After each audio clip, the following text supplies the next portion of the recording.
Caros amigos, hoje vamos falar um pouquinho sobre os vinhos de Champagne. É uma satisfação falar de vinho de Champagne pela alegria que ele traz em qualquer lugar. Os vinhos de Champagne são produzidos na região de Champagne, que é uma região ao norte da França, ao lado da Alsácia e acima de Chablis.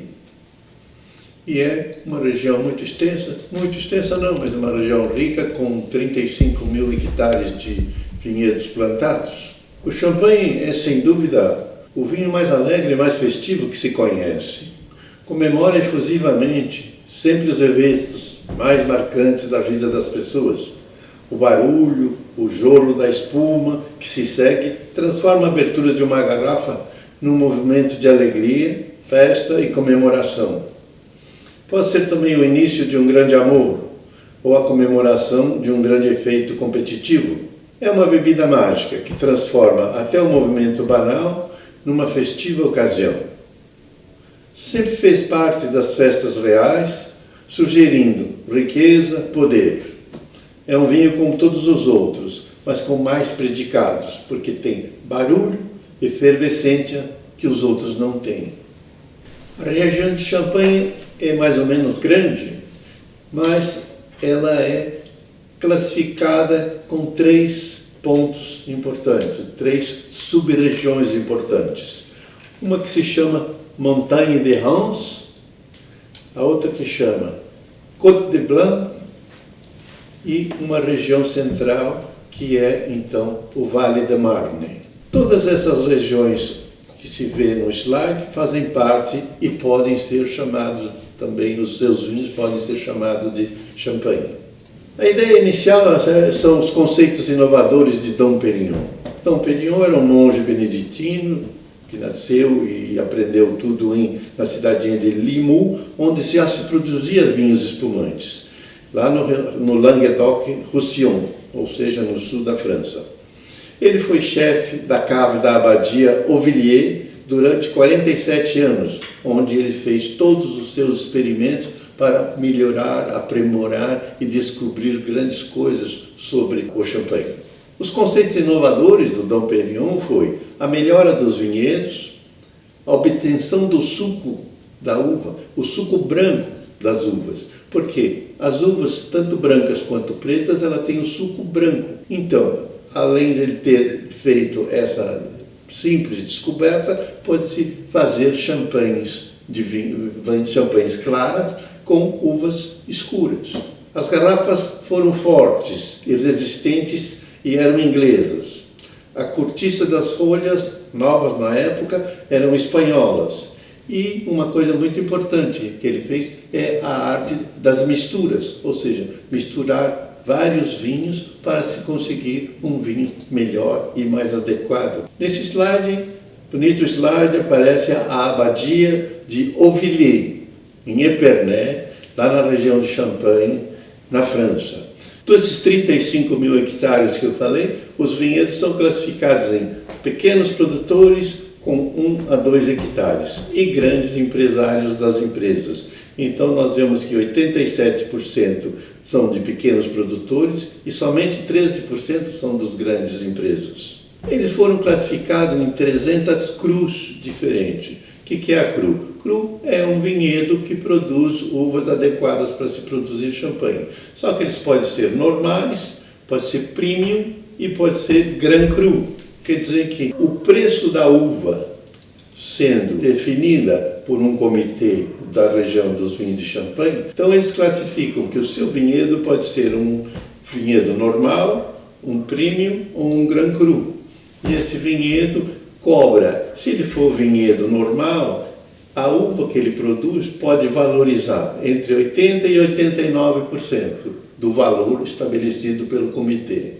Se ele for um vinhedo premium, ele pode ser de 90% a 99% de uvas consideradas premium.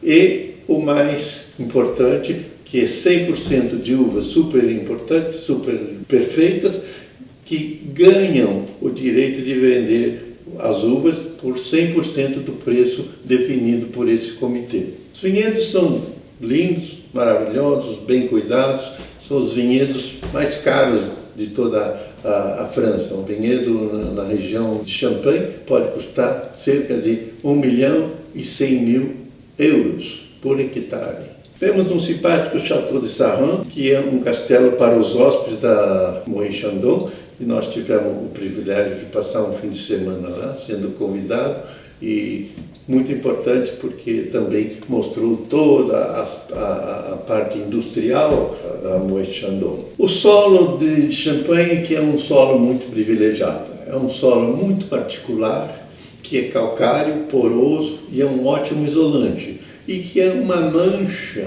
de terreno que vem desde a Inglaterra, passando pela Bélgica e se distribuindo em toda a região de Champagne. Mas se pode ver no slide que as raízes desses vinhedos penetram a cerca de 15, 20 metros de profundidade e por isso eles conseguem dar uma uva que é excepcional para se fazer champanhe.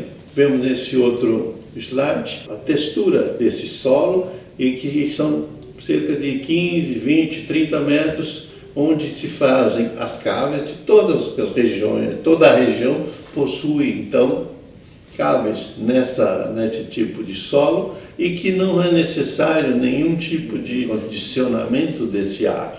Então eles ficam o ano inteiro a uma temperatura média de 7 graus, pouco variável. Então nesse slide vemos as lindas construções subterrâneas que fazem parte das grandes caves lá na região de Épernay. Esta especificamente é da Moët Chandon. Então são quilômetros de caves construídas dentro desse terreno maravilhoso, cuja temperatura é regular, em torno de 7 graus, com uma oscilação muito pequena, sem necessidade nenhuma de se fazer um sistema elétrico ou um sistema de condicionamento dessas temperaturas.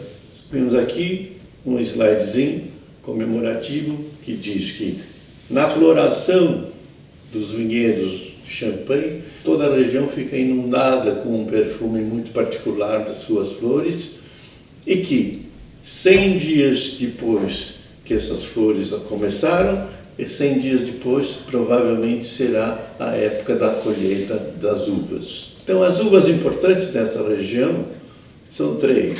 É a Pinot Noir, a Pinot Meunier, as duas são uvas tintas, e a Chardonnay, que é uma uva branca. Então com essas 3 uvas fazem-se todos os tipos de vinho da região de Champagne, com misturas de uma coisa, de outra, ou puras, vai fazendo essas combinações, vamos chamar. Então aqui só uma imagem da uva Chardonnay e da Pinot Noir. Então as duas mais nobres que se produzem os champanhes. Desde o início da colheita, desde o início o ano inteiro é um ano de trabalho, de manutenção e de cuidados com esses vinhedos.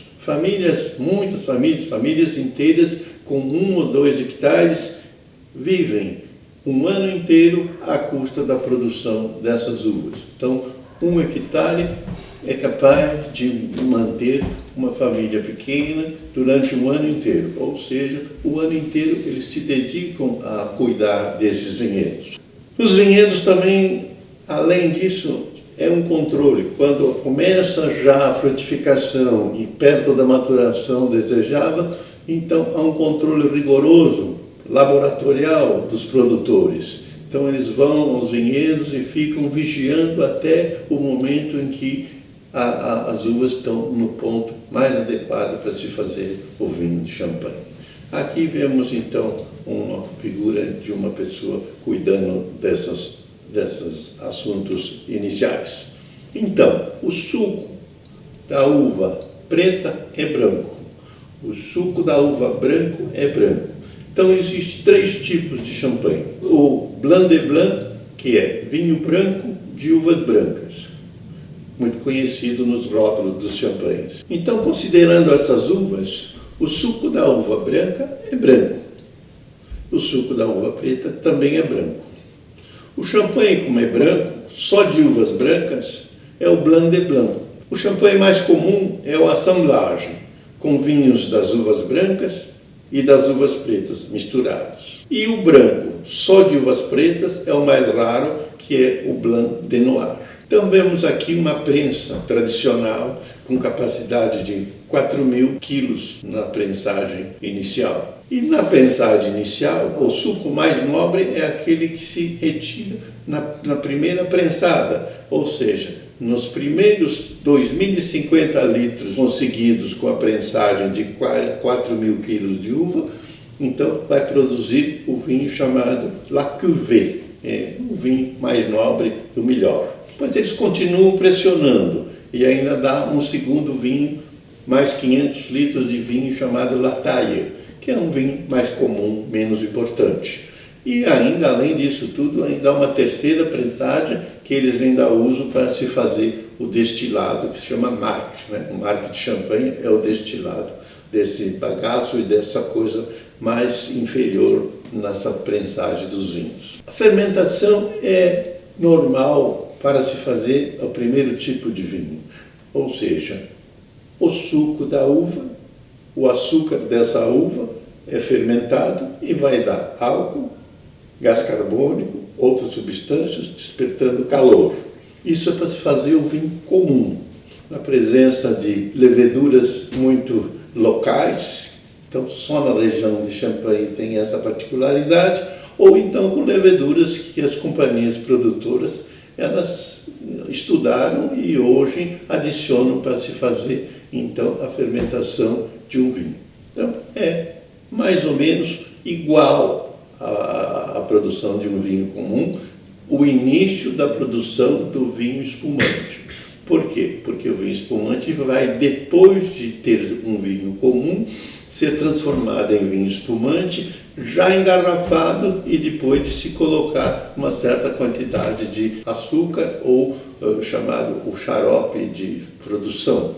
As fermentações geralmente dos champanhes são feitas em grandes cubas de aço e muito pouco. Nobres champanhes, nobilíssimas champanhes, fazem a fermentação dos vinhos em madeira, porque a madeira já adiciona um